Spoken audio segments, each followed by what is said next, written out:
Racing isn't easy, but experiencing it is.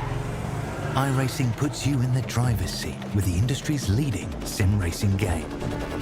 Drive on laser scan replicas of the greatest racing circuits from around the world. Go head-to-head against other drivers chosen by skill-based matchmaking to ensure competitive racing at every level. Compete across all your favorite series. In officially licensed cars, engineered to deliver the most accurate driving experience possible.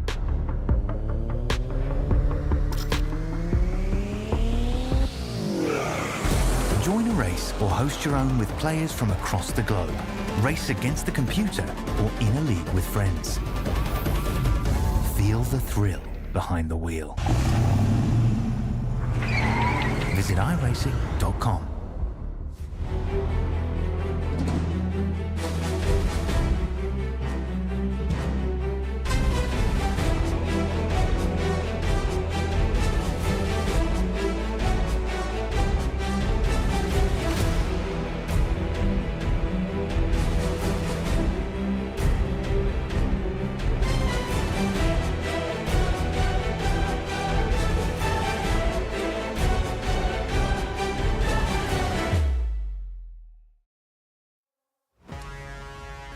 On a very cloudy and foggy day here in Central Texas, the SimRacerHub.com Challenge Series is ready to wrap it up for their regular season, and we're going to eliminate it down to 12 drivers for the championship. Live from the Legacy Virtual Texas Motor Speedway, the SimRacerHub.com Challenge Series live on V-Speed. Welcome in, everybody. I'm your host, Bradley Cooper, alongside all season long Alex Gagnon with the co-commentary. Alex, a quick look at the schedule here. It's the final race of the regular season before we head to Phoenix Raceway. A lot of racing left to be done to wrap it up there December 17th. But these mile and a halves, an extension of the, what we've seen all season long, it's going to be coming down to two drivers here for the regular season points with Casey Carrington and the 27 of Gabe Ellison. Yeah, those two have been at each other all season long, so close between the two. The gap, 5 points after 14 races, just shows you how competitive it's been between these two. And to his credit, Michael Sturgill hanging in the mix as well. 60 points back, but with several races still to try and work his way into the mix. But that regular season title, very much on the line tonight between Ellison and Carrington. And we're trying to make the chase. Clinton Sneed's got that 18-point advantage over Jeff No. But this is it's not a done deal yet for those final 12. Definitely not here. We'll have about 16 of those drivers participating out here tonight. Looks like Jeff No not going to make the race here, so that might just lock it up here for Clinton Sneed as we get set to go trackside here in just a moment. Race analysis up on your screen. Originally 90 laps, we've extended that out to 110. We had a lot of drivers complaining about the fuel-saving strategies and what Casey Carrington was able to do in those first couple mile and a half. So he brought it out here, kind of had a rule change based off of what he was doing, and so it kind of put him back a little bit. But other drivers figuring that out as the season has went on, how to work around that strategy. And a look at Texas Motor Speedway, opened August 3rd, 1996 in Fort Worth, Texas. 20 to 24 degrees of banking. The new configuration a little bit flatter in 1 and 2, but here tonight in the Legacy version of this racetrack should be relatively high banked, high speed, similar to what we see at Charlotte and Atlanta. So with that, let's take you trackside, get the grid up on your screen, starting on the pole here tonight with a 28.908 is Michael Garone in the number 66. Michael Sturgill will start to his outside in the second position. Row number 2 belongs to Michael Mullins, Casey Carrington in 4th. Row number 3 belongs Josh Taylor and Stephen Miles. 7th position, Justin Thompson, Sheldon Atkins in 8th. And that top 10 is Gabe Ellison and Dylan Rosenberg in the 91. Rest of the field here this evening. Daniel Giroux rolls off with Craig Martin. Thomas Stokes, Steve Melnick, row 7. Stan Carnathan, Jose Ruiz will be row 8. And here we go racing from Texas. Garone and Sturgill going to lead him into turn 1.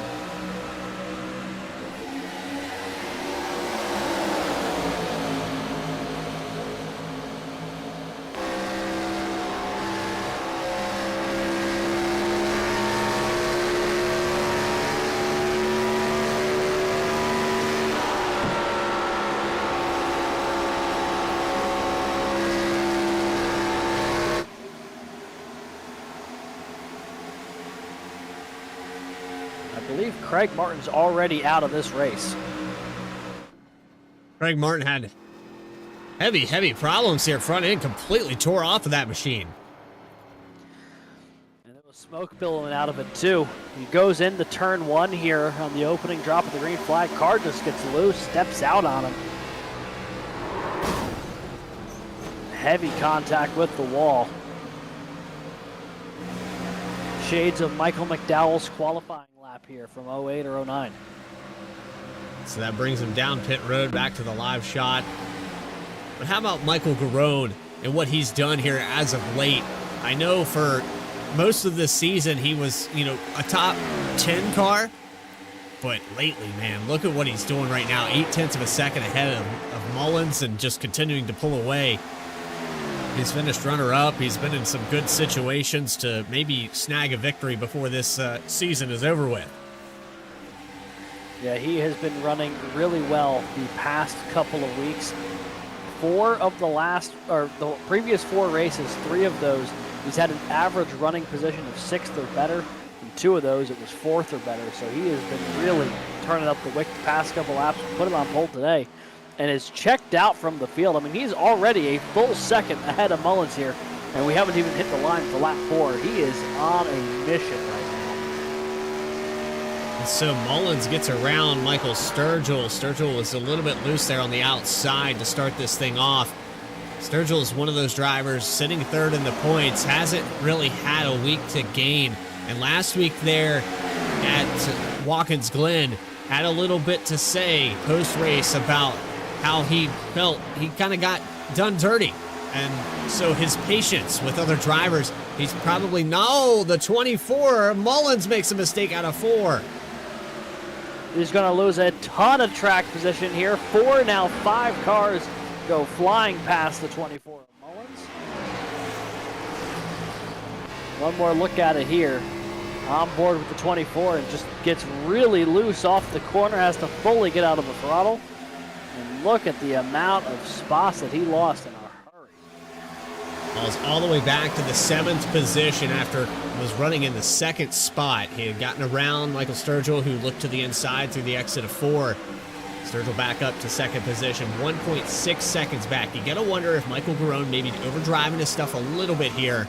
I know if you find yourself pulling away from the 3 car, it might mean that you are, but at the same time, what we were just mentioning with Garone, he might have something figured out here. This is a legacy version of a racetrack that drivers don't visit very often anymore. In fact, you were just talking pre-race about how you had to go purchase this track, and so it's not a spot that we usually come to here on V-Speed. Yeah, I mean, it's funny because, especially when you've been doing this for a little bit, you start adding a ton of tracks, and you start feeling pretty good that no matter where a series will be going, you've got something in the bank there. Went to go spectate tonight's session, and it said you need to spend the $5 or whatever it is to pick up Legacy Texas, and I kind of sat there and I just looked at it for a second because I was like, certainly I had to buy this at some point, but no. So this is technically the first race I've had to broadcast here at Legacy Texas. And so far, so good. If you are some of these guys in the top 5 right now on board with Mullins trying to get back to Sheldon Atkins. 24 lost all that track position, trying to get it back. Starts with the 81 just up ahead. You're starting to see some of that overcast break up here. A lot of sun there in 1 and 2. It's almost like a haze and a fog. High humidity here tonight. Weather up on your screen. 68 degrees in the air, but the track temp with that sun being out, it's definitely creating some fog. A lot of heat generated down on that racing surface at 90 degrees Fahrenheit. That's almost a over 20 degree difference there that this track is compared. Just 12 degrees actually, I guess, but no, it's 22. Math is hard. Math is definitely difficult, as that is, I think if there's one thing I've learned from being in the V-Speed booth this year is that math is difficult, especially when you're on air. As we are watching here with the 82 of Stan Carnathan, this is currently the battle for 13th, but it's a really good one between Melnick, Carnathan, and Ruiz. And off the front end, the number 1 of Melnick still rocking that Darkwing Duck, purple and yellow machine. Talked about how great that looked there on Halloween night. Stan Carnathan sitting right behind him in 14th, a little off the pace to start the qualifying effort in 15th. Jose Ruiz has fallen back to that spot.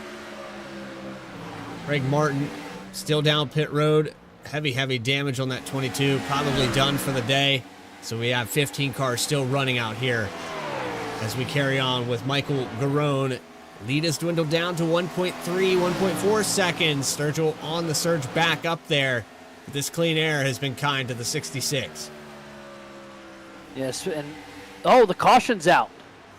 Caution Melnick's is around. out. Steve Melnick pointed the wrong way. I would venture to say that Stan Carnathan maybe helped that one car around. He was right on the scene, so was Jose Ruiz. We'll see what happened here to the one of Melnick. Well, they were side by side coming out of turn 2. Here we go into turn 3. On the high line, there's the contact. Yeah. And just got enough of them to send the one up and around into the outside wall. For Melnick's sake, though, significantly lighter contact than what we saw with Craig Martin in the opening lap. So I have a feeling Melnick will be able to keep going here. But definitely a tough break. This was battling for 13th. Carnathan was looking to the inside, just washed up the track a little bit and got a piece of Melnick.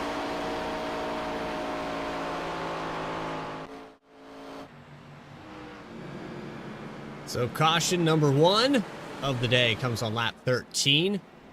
And for Michael Garone, this is probably one of those situations that hey, this is perfect. I had short run speed. Now I get to come down, take one of those 3-4 sets of tires available to me. Perfect. I'm going to come down here and do what I did in the first 14 laps of this race, drive away from everyone. Michael Sturgill says, okay, I'll stay out. I don't think I like this call. I think the fall off here was pretty tremendous. We were looking at about a full second of fall off there in just 14 laps. So for Sturgill, 0.8 of a second a lap. And for Justin Thompson, I don't think I like this call. Yeah, and I wonder if they were thinking more cars was going to come with them. Only 2 cars stayed out. Everyone else went down pit road. So the whole field going to be on fresh tires here. You see Rosenberg, quick stop. Wonder if he did a little bit of pit strategy there trying to get that track position. As he jumped well ahead of both Garone and Carrington.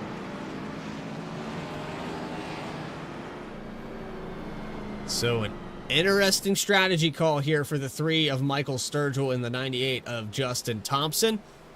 But our first caution here tonight from the Legacy Speedway of Texas. Set up for a lead change nonetheless. Don't go anywhere. More action will continue in just a moment in the SimRacerHub.com Challenge Series live on V-Speed. Quick commercial break here. We'll be back. Racing isn't easy, but experiencing it is. iRacing puts you in the driver's seat with the industry's leading sim racing game. Drive on laser scan replicas of the greatest racing circuits from around the world. Go head-to-head against other drivers chosen by skill-based matchmaking to ensure competitive racing at every level. Compete across all your favorite series. In officially licensed cars, engineered to deliver the most accurate driving experience possible.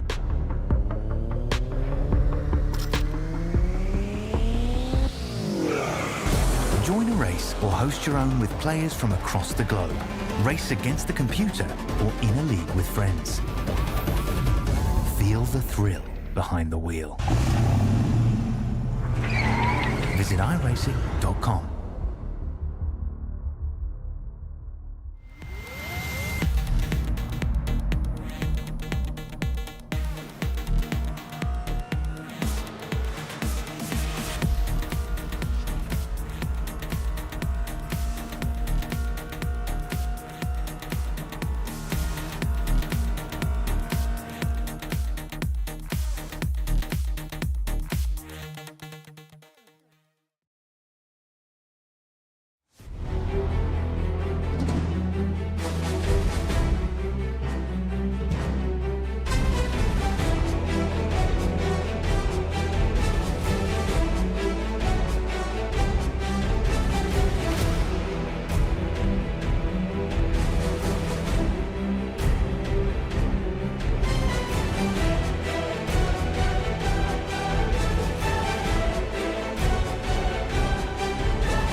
Back here live for the SimRacerHub.com Challenge Series, live on V-Speed, presented by Admin Box, Rapid Fired Pizza, and Aspiration Homes. Welcome back, everybody, as we set up here for double file, getting back to the action. Caution came out there around lap 13 or 14. 82 of Stan Carnathan and the 1 of Steve Melnick, which will be restarting here nose to tail back in the 14th and 15th position. So we may not have seen the end of that just yet, but what we have seen prior to this restart is a strategy call to stay out with 15-lap-old tires at heat, at temp. Michael Sturgill, Justin Thompson have old tires. So does the 91 of Rosenberg. He came in for fuel only, and I think it's just a matter of time before Michael Garone reclaims this lead. Yeah, not a bad launch from the front row. Rosenberg had a little bit of a tough time getting going. Looks like Garone's going to slide up in the third. Everyone now fanning out around the 91. You saw Carrington jump out of line trying to find a place up there. But the older tires will definitely hurt the 98 with Thompson and Sturgill, but that clean air should be able to help them hold on to it, at least for maybe a lap or two. You see right now Sturgill and Garone side by side. Thompson in his first ever his first start this season, trying to lead a couple laps here, but now door to door with Garone. And as I said, it was just a matter of time. It was one lap. The 98 was able to lead one, and so that will help maybe with the confidence boost. But you know, Sturgill on that call, he was already struggling. We had well over a second of fall off there. It was around 0.8 or so, I think, just at that lap. But now you're looking at Michael Sturgill at 29.8 as opposed to last time by a 29.3 for Michael Garone. Oh, we got caution out trouble. again. The Atkins 81's around. Sheldon Atkins pointed the wrong way, and I think he got tangled up with the 92 of Daniel Giroux. Oh, he's on the apron here. Oh, he was, yeah. So he did make contact there with Giroux at the end of it, but that was not what kicked it off. What kicked it off is just getting a bit of the apron, and the car got fully out of sorts there. You can see how much it shakes around there. Go on board here with the 92 machine. You're going to see the 81 just tag that apron with the left front. It's going to pull that car down, and just nowhere for Giroux to really go once that car started to check up. We'll go on board one more time here. This is a look on board. Watch the wheel work, and you're just kind of along for the ride at this point. I think he had it saved, had the 92 not gotten to the back of him. But at that point, the closing speed, probably a good 10 mile per hour difference. Well, it also probably doesn't help that he was using that car to his outside, something to try and balance off of a little bit. If that car wasn't there, I think it would have been a much harder save as well. But now you see the 98 and the 3 come down pit road, but they're not the only ones. Several cars coming down pit road here. Actually, I would say probably about 2/3 of the field. I think we're going to see a lot of fuel only. You see right there with the 43. He's back out on the track now. Casey Carrington's going to do a fuel only stop. Gabe Ellison.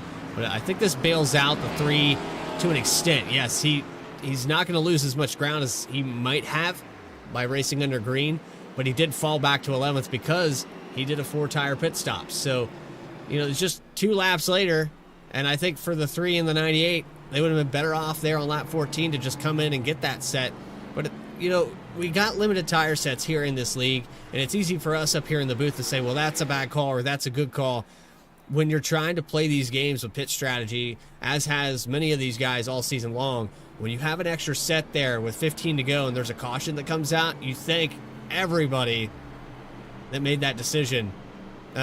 They always end up on top because they have that last set of tires to come out and win this race. Yeah, absolutely. And I think now we're starting to see some guys get off cycle from one another, and as this race progresses, it'll be interesting to see where the strategy of this race will fall to the drivers. It's not been a particularly clean and green start to the race. 2 cautions in the opening 22 laps could mean a sign that tires are going to be used with a little bit more regularity tonight versus trying to stretch him for as long as possible on a long green flag run. That's at least just based off of the opening few laps here. But one thing we know for sure is that 66 of Michael Garone has a lot of speed tonight and has been able to implement it both in clean air and in traffic. So for us up here in the booth, so another opportunity here to take a quick brief break. Trying to get these cameras fixed for you as well, as we have some very strange camera angles here tonight, so we're going to try to fix that up for you. But you're watching the SimRacerHub.com Challenge Series here on V-Speed.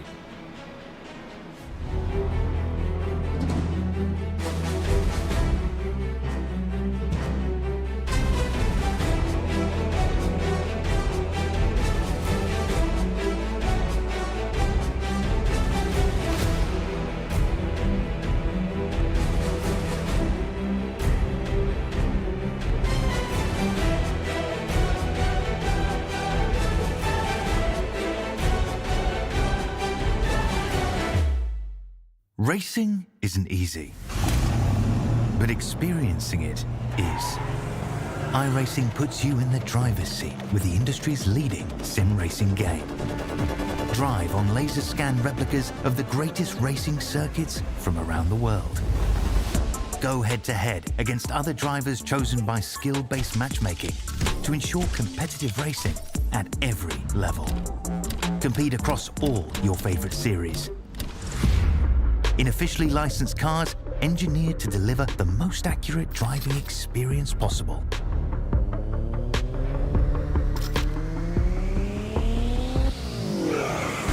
Join a race or host your own with players from across the globe. Race against the computer or in a league with friends. Feel the thrill behind the wheel. Visit iRacing.com. Back here live from Texas Motor Speedway in the legacy format of this racetrack. Green flag is out. We're back underway at lap 25. And it looks like Michael Garone, after staying out this time around, they had about 3 laps up to speed. We've kind of reset the field back to where it originally was with the 24 Mullins, who had problems there in that first stint. Now he's back up to second.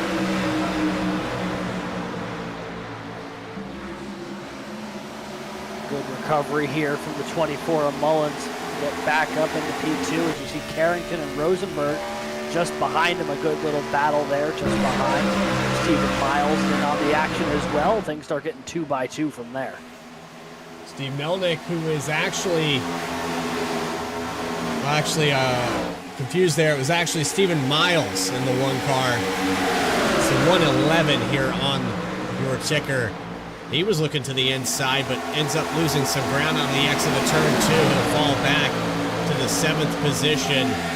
98 on the outside of Justin Thompson. Michael Sturgill, these guys on fresh tires now, surging through this field. Coming on board here with Sturgill in 3. Him and Thompson both on fresh tires. Not overly fresh compared to the field, but enough to start making short work of it. They look to get around Rosenberg here. Going to the inside. Thompson directly on the back bumper of Ellison here off of 4. Now going to take a peek to the inside in the quad oval. Almost contact there through that quad in that second portion. Into the entry of 1. A pinch down here from the 27, keeping the 98 in check. Remember, Gabe Ellison, your points leader coming into tonight, trying to chase down that 43 of Casey Carrington and keep him. 5 points separate these two for the regular season championship. Yeah, that's all it is at this point is 5 points. Ellison has that 5-point advantage, but currently sitting a couple positions behind the 43, which is the last place he'd want to be at the moment in this hunt to try and be leading the points entering the chase. You see Carrington there in the 43, currently running in the 3rd position. As this field's going to rocket on by, more or less single filed out at this point. Maybe an indicator we're going to get a bit of a green flag run here, and we're going to start seeing these tires start to fall off. Michael Garone has a lead of about half a second. Hasn't stretched it out as he did in that first stint, but you got to remember we had some cautions that shook up the strategy, and so for a lot of guys, they maybe backed off a little bit there in that first stint. Now, well, the strategy's different. You've got 100% fuel in this thing. It's probably a one-stop race right around lap 70 or so, where these guys will come in and kind of split this run in half. I would venture to say the best call is probably around lap 65 to 70. You come in, get 4 fresh tires, and so if you conserved there in that first stint, it was because you were trying to make it to that halfway mark. I know Casey Carrington kind of wrote the book on what you could do at these mile-and-a-halves as far as fuel strategy goes. Yeah, we've already seen some of that fuel strategy play into effect. Drivers coming down doing fuel-only stops as early as the opening caution of the race. So something that is definitely on the drivers' minds here. You see Atkins make the move around the 43, taking away that 5th spot. Remember, Sheldon Atkins, part of that last caution, but pretty minimal damage on the Millichime 81. Really loose coming out of turn 2. He's going to hold on to it, but man, does that thing look like a wild ride. He's part of that bucking Banshee machine. Maybe too many Miller chimes.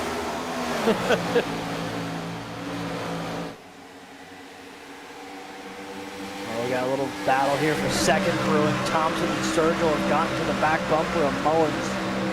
The 98 is right on the back bumper through the quad oval. Falls back about a car length here.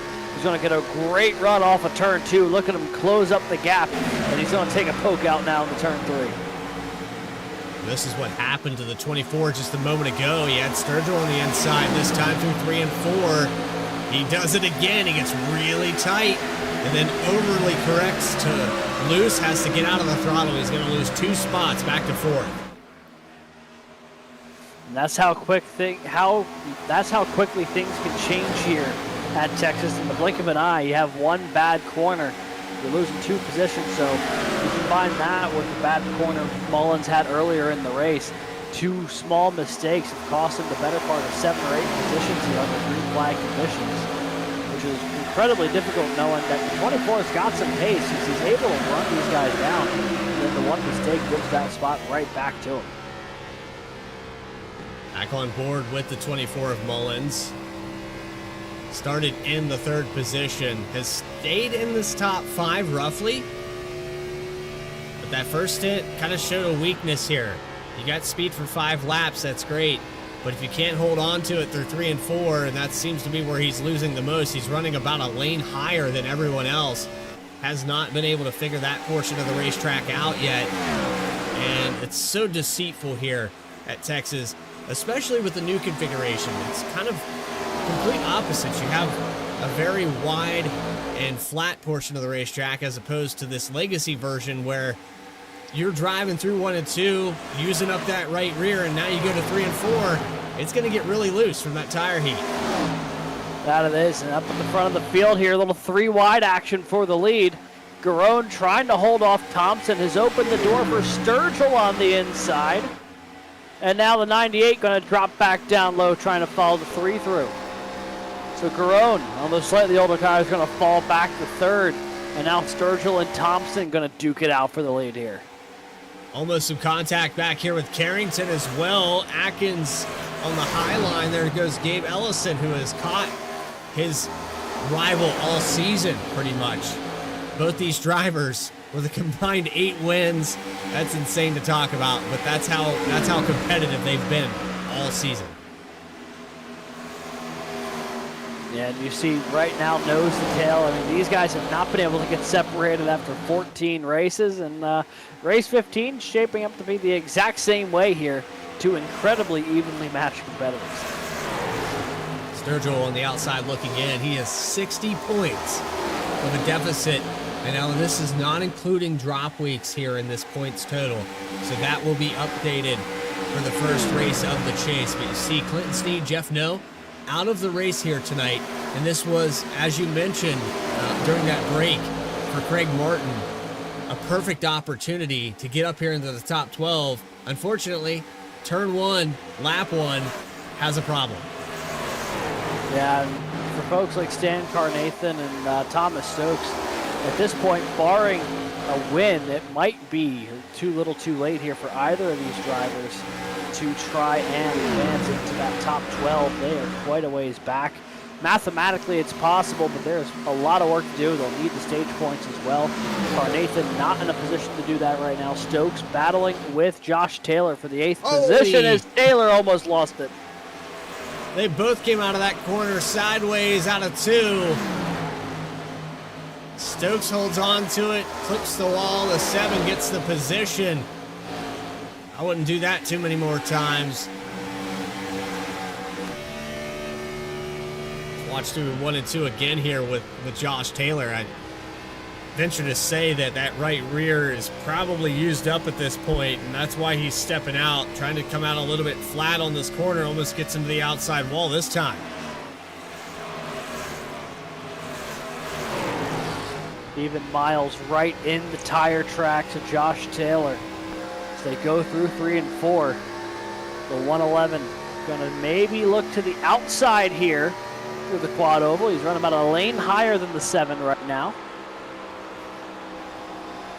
He's gonna keep maintaining that half a lane up until they get to the apex of the corner, drop on down, and the 111 searching for that clean air, trying to find his way around Taylor.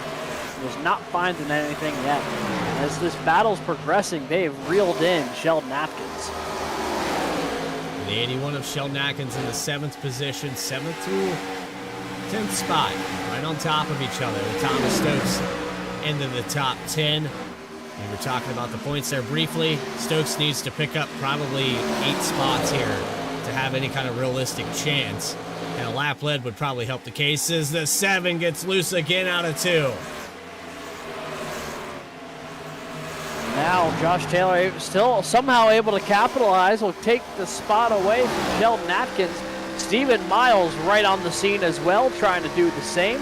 Thomas Stokes right behind them. Got quite the battle brewing from 7th on back.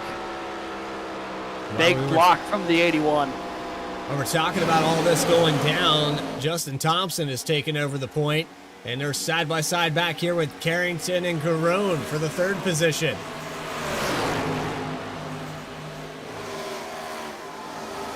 Carrington moves up. He advances back to 3 spots ahead of Gabe Ellison. You know the 43 would like to get up there and lead a lap, but he can't get clear of the 66 teammates with the 27 of Ellison. Finally able to get by in the entry of 1. Mullins right there to the inside of the 66 in the as wall well. for the 66. Yeah, he got a piece of the wall big time there. He's going to lose out 2 spots to Mullins and Ellison. Dropping the 66 back to the 6th position. Not what you want to see here for Garone, who started on the pole here today. He led 31 laps. Now falls back to 6th position, and we've went green. He's in a spot now where I was kind of worried about Sturgill and Thompson, where they had stayed out. Wasn't quite as severe. It was only like a 3-4 lap difference as compared to a 13 lap difference in tires. Thankfully for Sturgill and Thompson, they got bailed out. Now they're the leaders. Yeah, that strategy worked out for him in a big way. And Thompson here clear of Sturgill by about 3/4 of a second. The 98 in his first start of the year, looking pretty strong. So for us personally, outside looking in, you've got the shakeup in the points here with Casey Carrington and Gabe Ellison pretty much the only 2 drivers I think that are going to have the shot at getting this regular season championship. A 60 points deficit back to Michael Sturgill, who's running in the 2nd spot. But you have a driver that hasn't been here all season long, coming out in his debut, just having a phenomenal day. Almost a dominating day if he can keep this pace, if we don't get a caution. Into the wall there in the backstretch. But I think for Thompson right now, he's just kind of setting the standard right here. This is what I'm capable of. I can come out here and lead laps in this field. You got to wonder if he had been here all season long, what he would have accomplished. I mean, yeah, if this is the pace he's going to be bringing to the race tonight, it's been a stellar drive so far from the 98. Now, about 8 tenths clear of Sturgill. and he's the only car really within 2 seconds. Is Casey Carrington about exactly 2 seconds off from the leader right now as they run. So the 98 has a lot of clean track in front of him and a lot of time to set sail, and especially in a series where the stage does not bring out a caution. They'll store the stage points when it comes time, but right now they are just cruising. Stage ends at lap 55. With the extension of this race and originally scheduled at 90 laps, it would have been lap 45. But here we are coming up to 5 laps to go here on that stage, and I would have to say a driver that's not in contention for this championship at all is going to take away those stage points from a driver that needs them the most in the 3rd spot with Casey Carrington.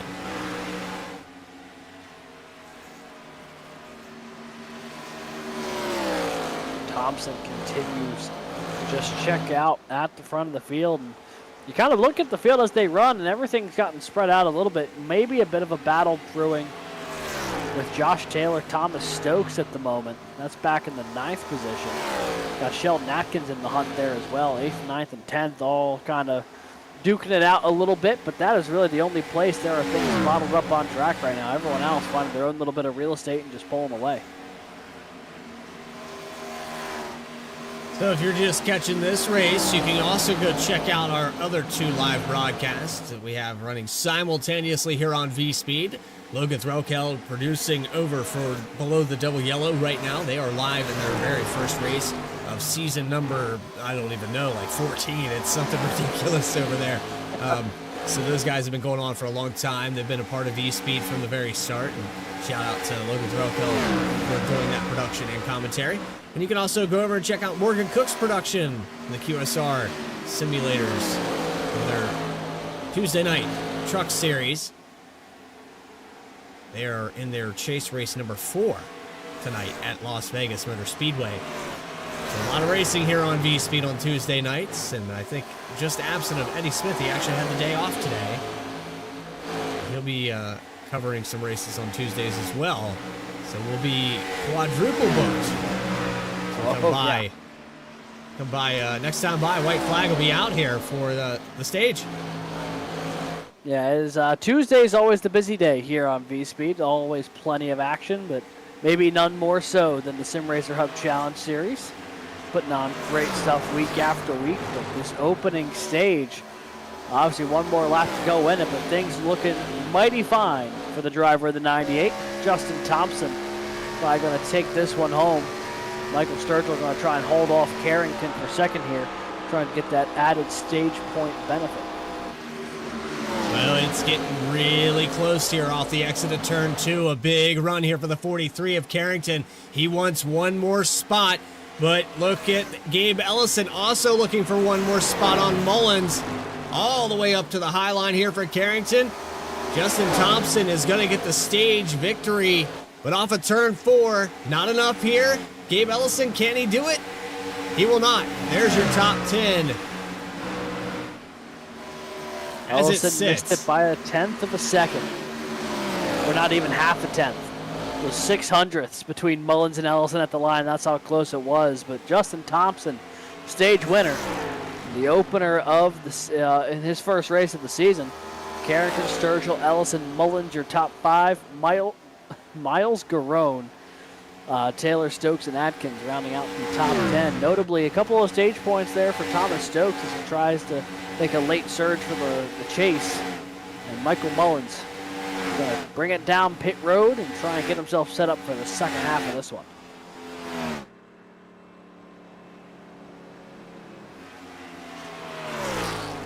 So now at this point, I think 55, 57, wherever you kind of came down here, I think it's a little bit too early.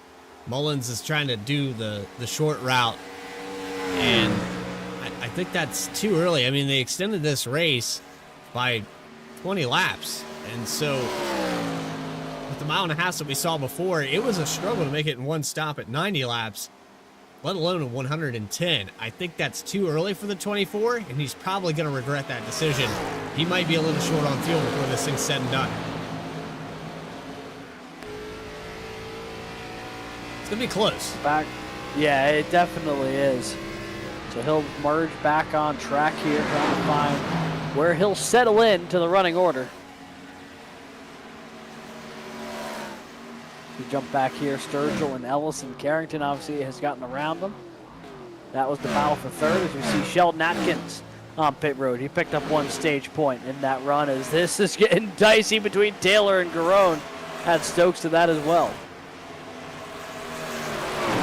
Remember, Garone had problems there just a minute ago. He's also on a little bit older tires. Has the speed to lead this race. Started up front on the top spot by a couple hundredths of a second. Now struggling to stay in the top 5. He's back in 7th position.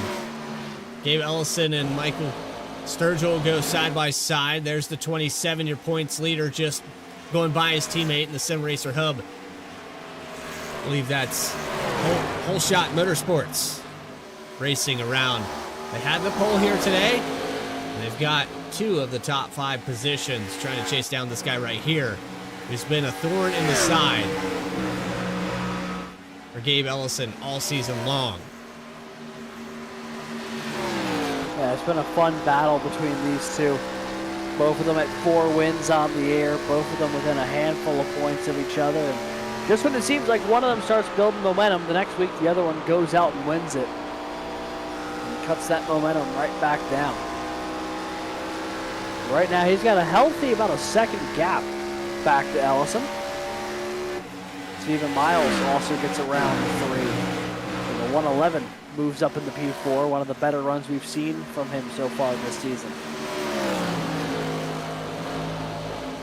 Miles just having a phenomenal day thus far. He's been able to gain a couple positions. He's been as far back as 10th position. I think this is the furthest forward that he's been, though, here today in the 4th spot.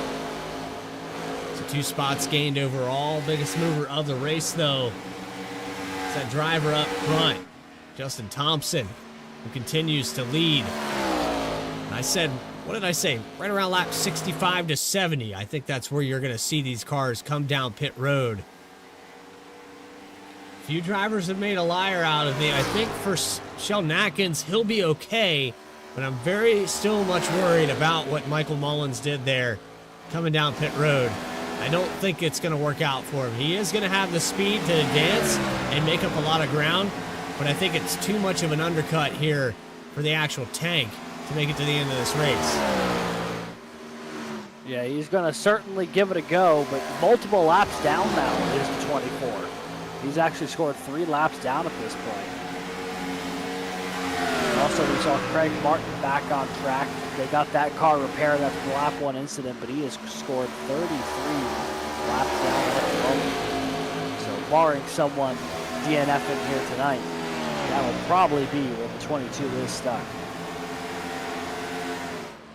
Sounds like the 22 on the clutch pedal there. Not sure the strategy being that many laps down, the clutch pedal is going to bail you out, but you can try whatever. Go for whatever you think is best. There's Garone down pit road now. Lap 65 for the 66.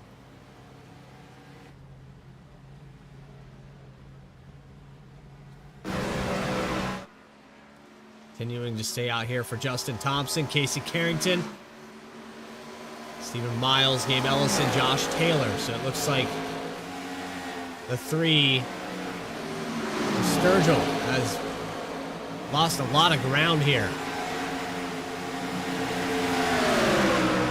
He's starting to fall back a little bit now. You got Carnathan and Ruiz trying to find their way around. We're almost wide for a second there. Those 2 drivers find their way around the inside of old number 3. And Sturgill now dropped back to the 9th spot. Really starting to fall down to his top 10. Meanwhile, with this pit cycle kind of slowly getting underway, Carnathan Ruiz able to capitalize, pick up a couple of positions. You see just how fast Michael Mullins is on those fresh tires. Just blitzed past the 3. That was actually scared me. I went onto the back camera of the 3 car and didn't see a 24 anymore. It was a rocket ship. As quickly as he appeared, he was gone. You see him just absolutely rip past the 6 of Jose Ruiz, and look at how much further he can drive it into the corner against Carnathan. The gap immediately opened up. Obviously, Mullins still 3 laps down, so a ton of work here from the 24 still. But right now, those fresh tires have got to be feeling mighty nice. It's Justin Thompson now going to bring it down pit road. Steve Melnick as well, finishing up service. Thompson down and away, 14.7 there in the box. Michael Sturgill comes down to pit road as well, just wrapping up service on that number 3.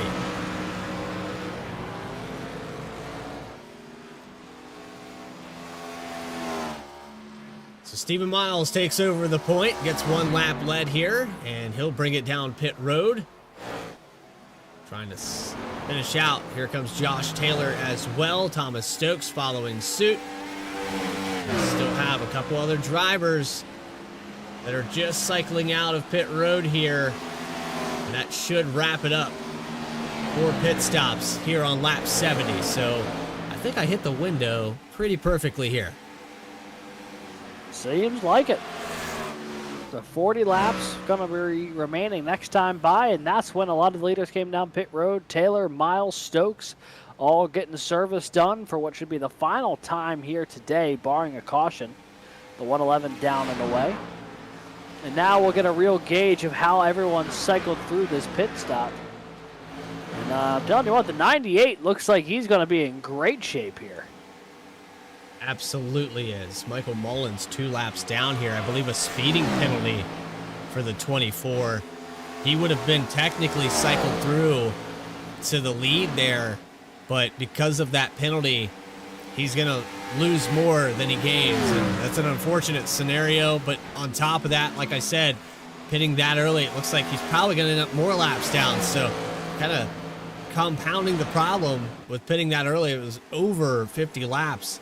He's already got 12 on this stint here with 40 to go. I think that's too far, and I think with that speeding penalty, he needs a caution. That's the only way he gets out of this scenario.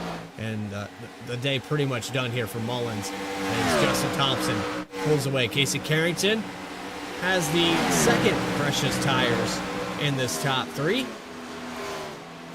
There's Sheldon Atkins, 14 laps old now on this stint. Gabe Ellison gonna probably rocket past him in just a moment here down the backstretch. Atkins a little loose. I don't think that was intentional. At least I hope it isn't. And there goes Gabe Ellison on around. So for a moment here, we're going to take that, that halfway point that we missed just a little bit there because of all the cycles and the cautions that we had to start this race out. We were not able to do it, so now it's time to find those remote controls and get loud here on V-Speed, presented by 29 Graphics.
That was Get Loud, presented by 29 Graphics. We have to talk about our other sponsors here today. Take a moment here to talk about Rapid Fired Pizza. The first Rapid Fired Pizza opened its doors in 2015 in Dayton, Ohio. The idea was simple: make delicious, fast, and affordable pizza. Now in 25 cities across the country, customers love the fresh taste, the speed, and the ability to create their own perfect pizza with over 35 different toppings and sauces. You can go to www.rapidfiredpizza.com for a location near you. Alex, sitting here with about 30 laps to go. Situation probably warrants for some of these guys that were in this top 2 spots. You got Gabe Ellison, your points leader, Casey Carrington, a driver that bested him just by 2 positions in that stage, now only 1 spot ahead. This isn't enough. Yeah, I'm taking a look here at the points as they're scored. The point structure for the series, is just a point per position. So a win would be 40, second 39, third 38, etc. However, you also get a point for the pole position, of which I don't believe either of them worked. I believe that was Sturgill. Leading a lap would be a point, but I don't know if either of them have done that yet, nor leading the most laps, because I do believe at the rate we're going, that will fall to the 98. Oh, Carrington has led a lap. That'll be an extra point to check off. I don't believe the 27's done the same. He is not. So that'll be an extra point toward the 43. That's close. And the fastest lap, gaining the most position, and to finish with a 0x. That'll also be a point. So it's every single contingency on the point structure here tonight is going to play a factor in settling who has the points lead entering the chase. Of course, you can go get that live information at simracerhub.com. Since 2009, simracerhub.com has been the premier destination for iRacing league scoring. Their mission is to provide you with the most comprehensive and user-friendly tools to manage your league schedules, results, points, and stats. Plus, our highly active Discord community is always ready to assist you with any questions or issues. Ready to take the plunge? You can create a league today and join our community of passionate sim racers. You can find out more at simracerhub.com. Of course, all the statistics for this series also posted on there in real time. As soon as we get done with this regular season, you're going to find out who that champion is, and you're probably going to add a new winner to this list. Right now, it looks like the 98 of Justin Thompson is class of the field. Casey Carrington, 3.3 seconds back, trying to chase him down. Yeah, that gap has come down a little bit. Carrington brought it from about 4 seconds to about 3.4 over the past several laps. He is making some time on the 98. The question is, does he have enough to reel him in fully? Because while there is still about 25 laps left in this thing, I mean, that is quite a haul to make up 3.3 seconds under strictly green flag conditions. 2.5 tenths there that last time by faster. This closing rate,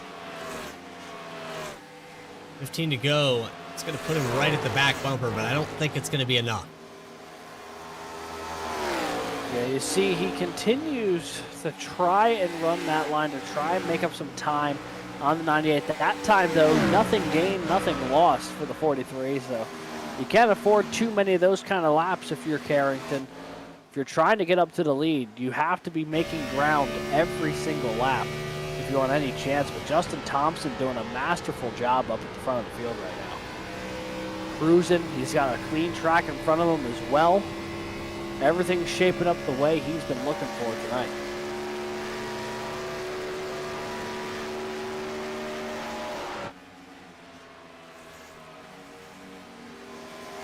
.2 seconds, it goes back to that margin.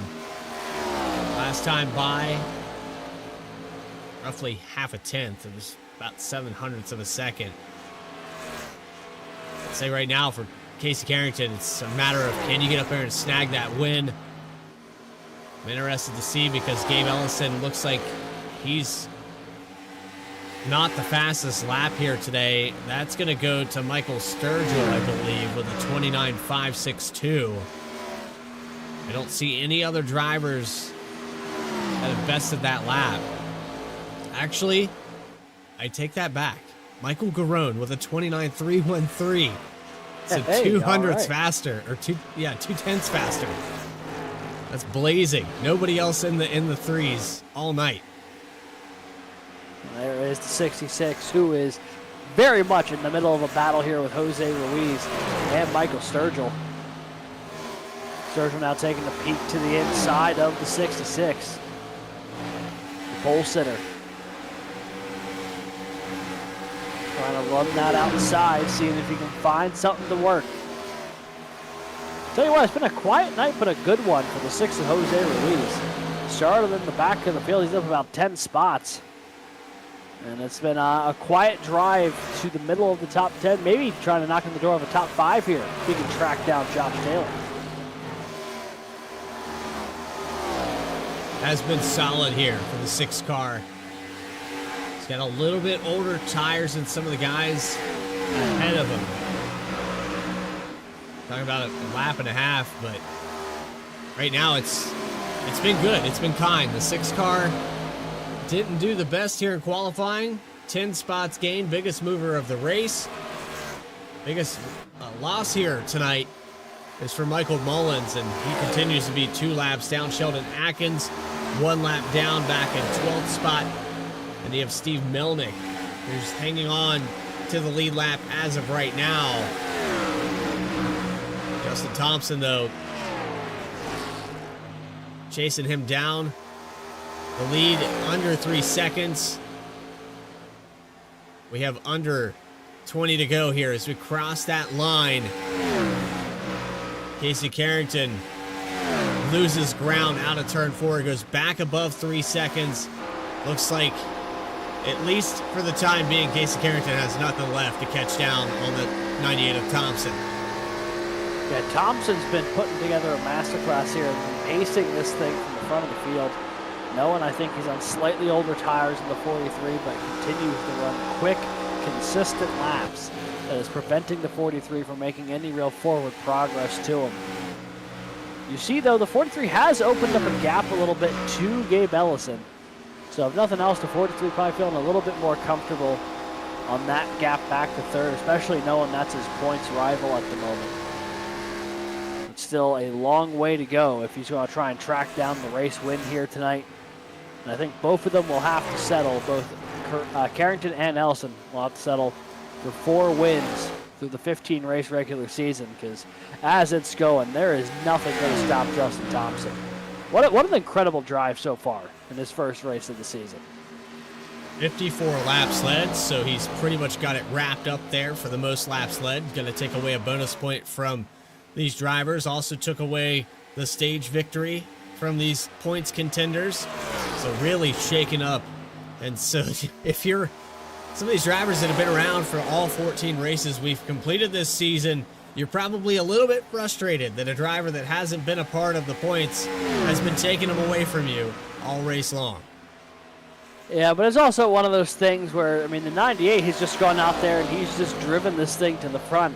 It's not like he's beating and banging and pushing people out of the way to get up there. He's done it respectfully and just has had better pace than anyone else in the field here tonight. And, you know, at the start of the race, we were questioning that strategy with him and Sturgill staying out initially, and with the way that second caution broke, it fell right into their laps, and it kind of set them on the fast track to get that track position, and they haven't looked back since, at least for the 98. The 3 of Sturgill, though, having a little bit more work to do. He is stuck deeper in the field as we're watching the great battle here. Thomas Stokes, Sheldon Atkins. Stokes trying to make a late charge to try and advance into the top 12 for the chase here. Running 4th right now, but Atkins is going to try and roll that high side to take it away. 81 Atkins actually scored as a lap down here, so the situation, he's going to stay in the 4th position. It's Josh Taylor back there in 5th that Stokes needs to worry about right now. A little bit fresher tires than the 7th, so maybe he can maintain this gap But we'll bring those points back up on your screen. Talk a little bit about Casey Carrington, Gabe Ellison, the two drivers mathematically possible to win this regular season. And so hopefully we'll have that information for you before we wrap this season up, or this regular season up here on this broadcast, that we'll be able to announce officially who was able to best one another as position-wise. 43 of Casey Carrington is ahead of Gabe Ellison and has a lap led. So if you can go up there and steal this win away, 2.4 seconds. I think this is a final charge here for Carrington to try to chase down the 98. And it just hasn't been enough. He needed probably 2 or 3 tenths a lap to get there. And since then, it's only been, a few hundredths a lap. Yeah, and that gap is really, at this point, barring a catastrophe, that gap's going to remain. Carrington just does not have the time, I think, at the rate he's going to reel in the 98. But it's also worth noting Carrington placed 2 spots better than Ellison during the stage, 2nd to 4th, or 3rd to 5th, apologies. So this is also an opportunity here. If you finish ahead to 27, maybe try and get every little bit of points you can get out of this. You never know what could happen, but it is shaping up to be an incredible battle at the top of the points table between the 43 and the 27. It's also shaping up to be an interesting battle potentially here, as you see Carnathan and Ruiz door-to-door for 6th. And here comes the 24 as well, just trying to get some of those laps back. But the battle between Carnathan and Ruiz is for position, and that is the battle on track for 6th. Carnathan not able to clear there out of turn 4. They're going to stay side by side into 1 and 2. The 6 of Ruiz gets the advantage down the backstretch. Looks like he's going to get the nose, and Carnathan dives it deep into 3. Has to back way out of it. The 6 way up the racetrack. This has not been good for quite a few drivers here today. Mullins has struggled up there. They're still going to be door to door. 10 laps to go. Here we go. Carnathan going to drive it back to the inside here in 1 and 2. Sturgill not too far behind him either. He would love to try and capitalize and take away both of these spots from the 6 and the 82. But right now, they all run nose to tail. The 82 going to go back to the middle this time. Ruiz all the way up to the wall. He's going to carry a ton of momentum off the corner.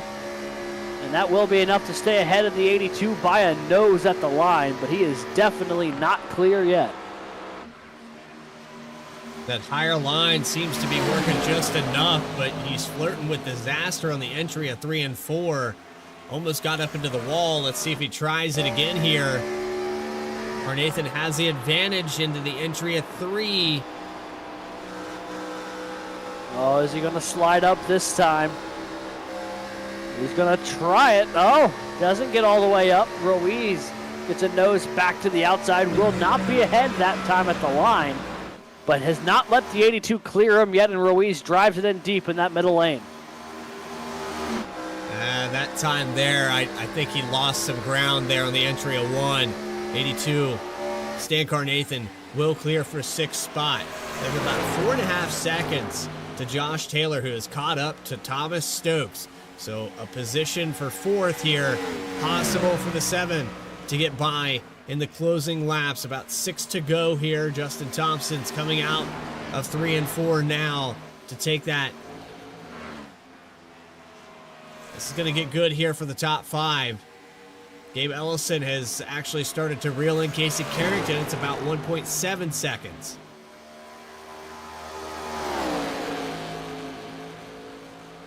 There's the battle on your screen, jumping up to Gabe Ellison. Looking up ahead, you can see the 43 up there. Oh, someone got way out of sorts. That was the 22 of Craig Martin, who may, before this one's said and done, gain a position. He's only 2 laps off of the 111 of Stephen Miles, who's currently scored 33 laps down. Mullins had to come back down pit road. That's what I was talking about earlier. So the speeding penalty, and then on top of that, it's too early to come down pit road. Has to come back into the pits. He's probably going to end up 4 maybe 5 laps down. So we're at the 5 to go mark, about to get 4 now. 1.9 seconds, a last surge of speed here for Casey Carrington, but I don't think it's going to be enough. 4 laps left, and Carrington only 0.2 faster that time by. Yeah, they continue to dig into the lead here a little bit, but it's just too little too late. You can see Thompson up there just ahead of Giroux. That's the car directly in front of Carrington with the onboard. There is the 98 just up ahead. But yeah, just running out of time. An expertly managed race for the 98 of Justin Thompson.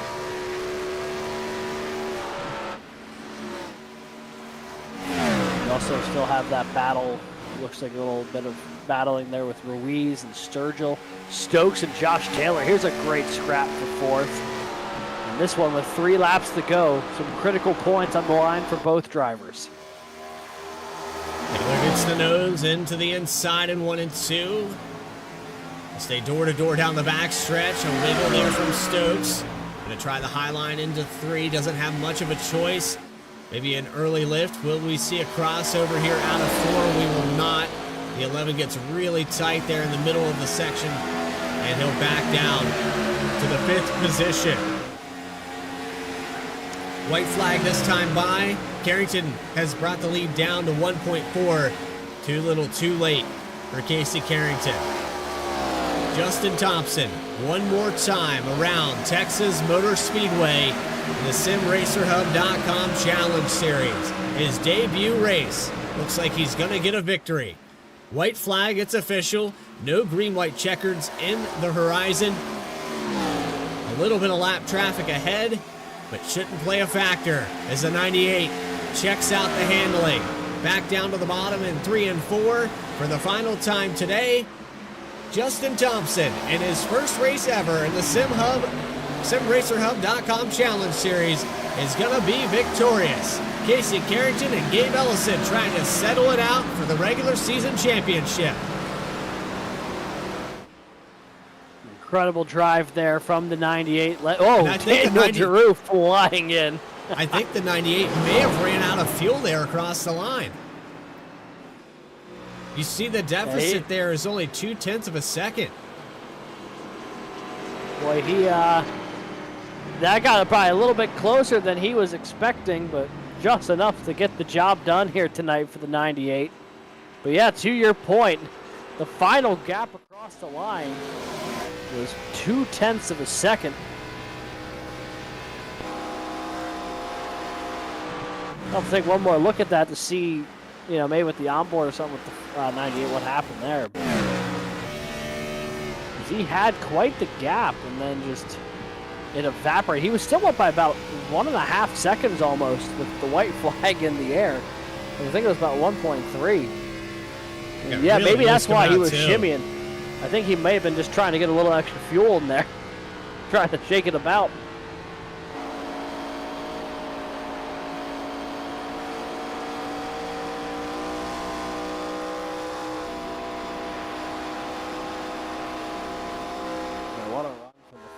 There at the line, but comes up just a little bit short. Thompson gonna burn it down.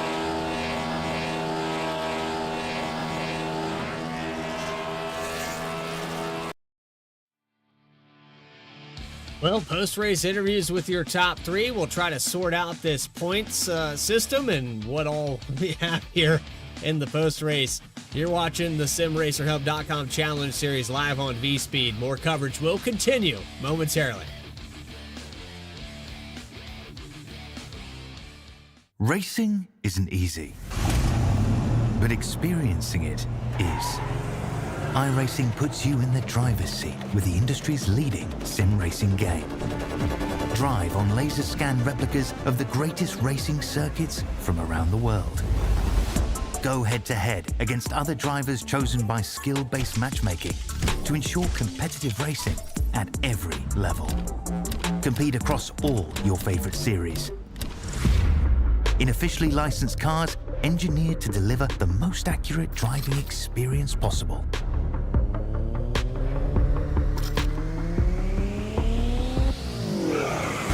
Join a race or host your own with players from across the globe. Race against the computer or in a league with friends. Feel the thrill behind the wheel. Visit iRacing.com.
Racing isn't easy, but experiencing it is.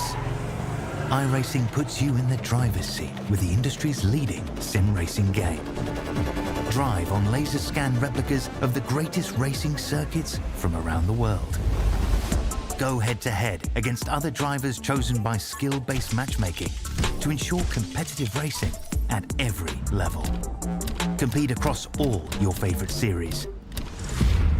In officially licensed cars, engineered to deliver the most accurate driving experience possible.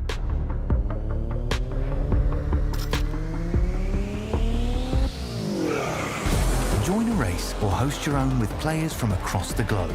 Race against the computer or in a league with friends. Feel the thrill behind the wheel. Visit iRacing.com.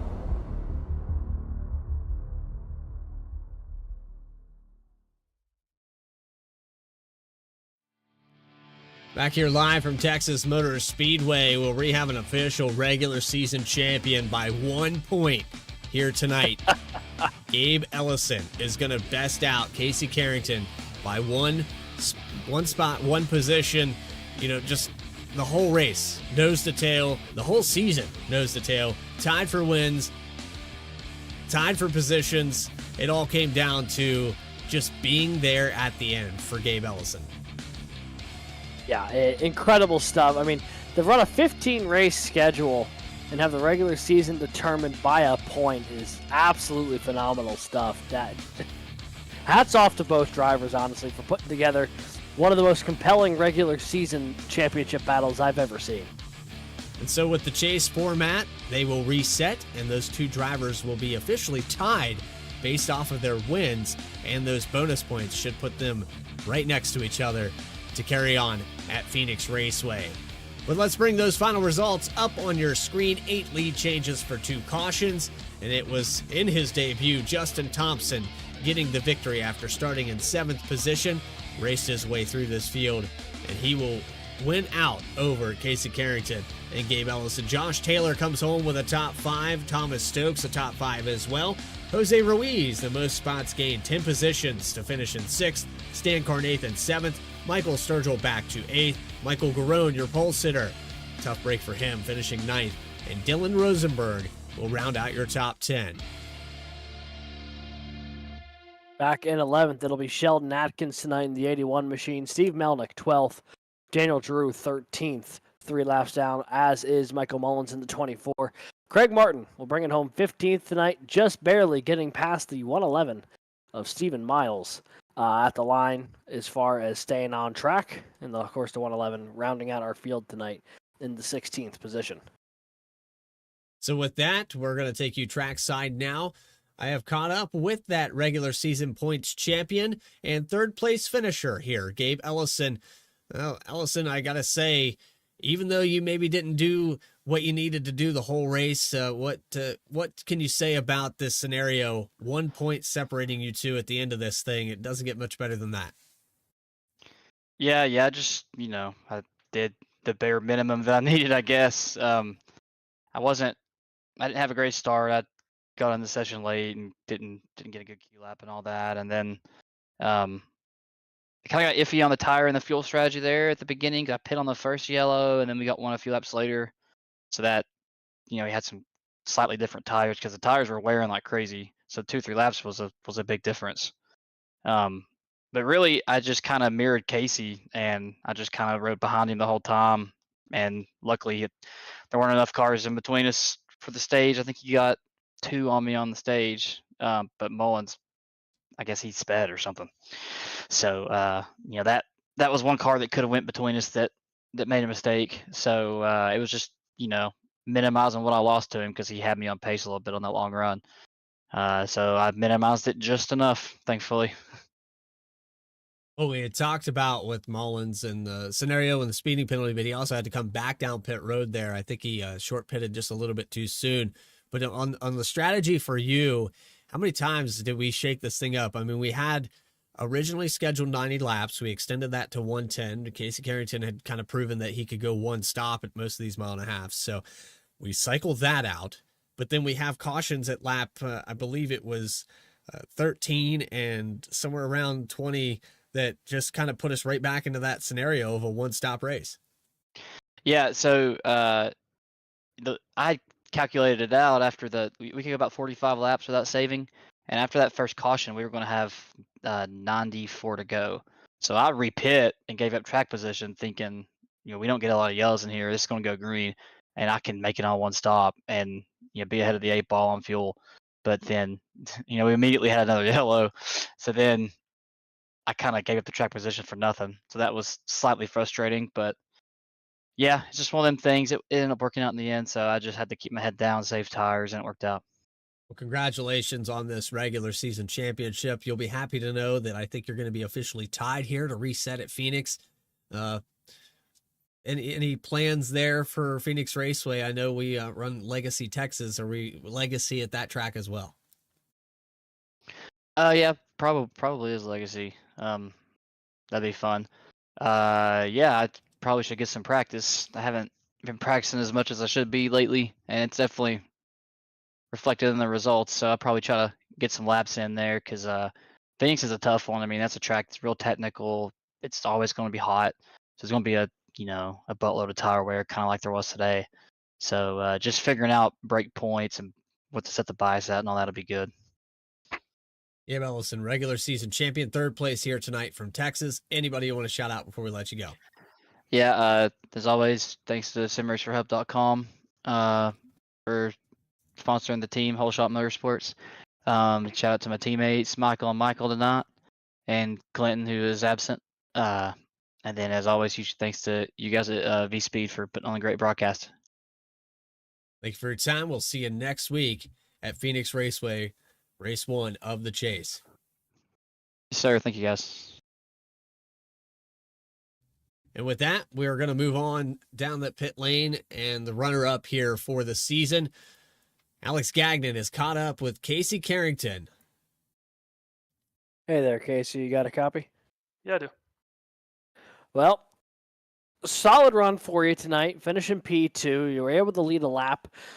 Outperformed the 27 when it came down to the stage. Picked up a couple points there, but ultimately, as everyone was doing the math, I think just a point short after 15 races. Before we talk about the race, I just want to ask you how you're feeling at the moment, knowing how close that gap was after the past 4 months of racing or so. Yeah, that sucks to come up 1 point short. I mean, I think back to Rockingham when I was goofing around after the checkered and did kind of the hosted session thing of driving head on into the wall after I took the checkered and didn't realize that there was a penalty point for going over a 5X. So that was a 5-point penalty to me. So if it weren't for that, I'd be the regular season champion right now by 4 points. That's frustrating. But yeah, I was hoping I could get a win here tonight and wasn't so sure about it early on in the run. But I had to pace as far as Gabe was concerned. I couldn't run down Justin. Yeah, well, let's talk, I guess, a little bit about the race here. Obviously, that pit cycle at the end. You're able to get some positions late, and you were starting to make some headway toward the 98. Was there anything that you could have done differently to try and track him down tonight on strategy, or was that gap just a little too much? I think if I'd been better coming up through traffic there on the final restart we had about halfway through the race or just before halfway, I really struggled getting around some of the cars that were on older tires, and that let him and Sturgill build up a huge gap on me. It was probably like 3 or 4 seconds, I imagine. And Sturgill fell off pretty hard, but Justin, yeah, he didn't really fall off. So uh, that was part of the issue. And two, I didn't really drive as hard as I could have at the end of the run. There on the last lap, I drove it super hard into 3 and 4 and picked up about half a tenth compared to my previous lap. So had I been really running qualifying laps there at the end, I might have been able to actually get to him, which in retrospect is what I should have done because Gabe had fallen off so hard I had nothing to lose. And so yeah, my real regret I guess tonight is that I didn't drive harder those last 4 or 5 laps trying to run Justin down. If I'd known the discrepancy in pace would have been as high as it was, then I definitely would have. Yeah, well, one of those things that, something to carry into the chase, I suppose, but still a solid P2 run for you tonight, Casey. Anyone you'd like to thank or shout out here this evening? Yeah, I'd like to shout out Clint for putting the week on. I'd like to shout out you guys for doing the broadcast. Shout out Aspiration Homes, Rapid Fire Pizza, V Speed. That's you guys. Admin Box. I actually got the sponsors up in front of me for once. There we go. Oh, hey, maybe there's a bonus point for shouting them all out. Is there? We'll have to check that. Yeah. But Yeah, that's definitely a pitch you should make and see if that does end up happening. Then let us know. We'll have some breaking news to call here on air. yeah, yeah, do a recount or something. But now shout out to everybody that raced it out. It was a pretty fun race. I mean, this track's a little weird because it's so gripped up. It's almost feels like you're driving the Arca car at the start of a run just because there's so much grip and on throttle time. But it gets real fun later in the run. And shout out to Justin. I'll bring the dang ringer in here to try to help me out tonight to win the title, and he ends up probably being the reason I didn't win it. So that's frustrating. But hey, he's a hell of a driver, and he's helped me a lot in my week on Thursdays. So shout out to him for putting on a clinic tonight. I think he was a little short on fuel there because he undercut a little bit, and that's I think the main reason that I was so much faster at the end of the run. But yeah, hey, I can't complain about second place. Alrighty. Well, Casey, thank you so much for dropping by, and excited to see what you got cooking come chase time. Yeah, I think based on the bonus points and the playoff points and all that, I should be the points leader when we get to Phoenix next week because of the wins and the stages and all that. So we'll see. All right, and that is your second place finisher here tonight, Casey Carrington. Second in the race, second in points by 1 point. Missed the win by 2/10. Man, it's a night of almost for the 43. That's got to be a little frustrating, but it seemed like good perspective from the 43 looking ahead to the chase here. And with that, we will bring you to our debut of the season and race winner, Justin Thompson in the 98. I think for at least the 43 and Casey Carrington, he's probably a little bit upset that Justin Thompson was out here on the racetrack tonight. You kept a lot of drivers from in this chase format from getting points on the stage. You swiped that away. You led the most laps, and you come out here victorious. And just what a dominant performance here. Take it away, Justin. How did you do it? Honestly, I have no clue. I was just out there driving, bro. Just taking it left-handers one at a time. I mean, sometimes that's all you got to do. And it looked like you had some experience here at the Legacy Texas Raceway. Justin, how comfortable are you in this Generation 4 car? I'm more comfortable in the Gen 4 than I am just about any other oval car on iRacing. The old Texas, I mean, I've been a member of iRacing since 2008 when it was still invite only. So, um, old Texas and me get along pretty good.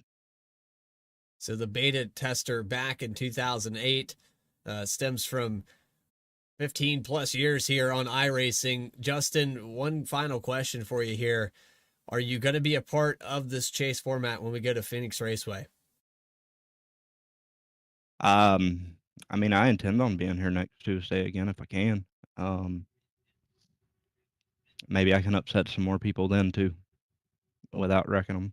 Well, barring that there isn't an embargo on the 98 team before we make it to that raceway, congratulations on your first race and your first victory here in simracerhub.com Challenge Series. Anybody you'd like to shout out while we have you in the booth? First and foremost, my wife for putting up with my crazy sim racing habit, because we all know how expensive this stuff can get, and it's, I mean, I've been doing it forever. I'm pretty deep into it. So, her, the family, Casey for inviting me over here to come give it a go. I should have listened to him sooner in the year and come over here and race sooner, but and work. And Clinton and everybody involved over here putting it on, giving us somewhere to race. We got to talk there with Casey Carrington, get that banner up on that windshield. Officially part of the simracerhub.com Challenge Series. Justin Thompson, victorious here today at Texas. Congratulations. Thank you. Thank you. So with that, we wrap up our coverage, the 110 laps here at Texas Speedway. It was a phenomenal race, but you can tune in again at 9 p.m. Eastern Time next week. We're going to the desert. Phoenix Raceway, with all its different configurations. I think there's been more configurations of this racetrack in the past decade than any other place in motorsports. We'll go back, hopefully, to that legacy version where 1 and 2 and 3 and 4 makes sense to us here on V-Speed. I know for me, I still get those confused. 3 and 4 now, just before that start-finish line that comes just before that dog leg. And so with the legacy version of this racetrack, depending on how far back you want to go, it's a little more technical. Can't cut that dog leg. And Alex, we've seen drivers, it's kind of notorious for how low can you go to make up time. Yeah, really, especially in the most recent version. You know, you'll see people going almost all the way down to the pit wall. But obviously, the older versions, you have to be a little more mindful about where you're putting that car on track. But no matter what version of the track we get, should be a great way to kick off the 5-race chase next week. Phoenix always puts on some good action, and I think we're going to get that next week as well. So we'll take a quick look at that schedule. Phoenix Raceway on the 19th of November, then it's on to Indianapolis on the 26th. December 3rd, Chicagoland, Iowa Speedway, and wrapping up the season finale at Homestead, December 17th. So mark those all down on your calendar here. We'll have flag-to-flag coverage of the entirety all season long here on V-Speed. But for everybody that helped put this on, Clinton Sneed for hosting and setting up this league, Adam Baker in the background doing what he does, and a fine job here with all the graphics. This is Bradley Cooper on behalf of Alex Gagnon, telling you so long from Texas. We'll see you in 1 week's time at Phoenix Raceway. Until then, stay tracking.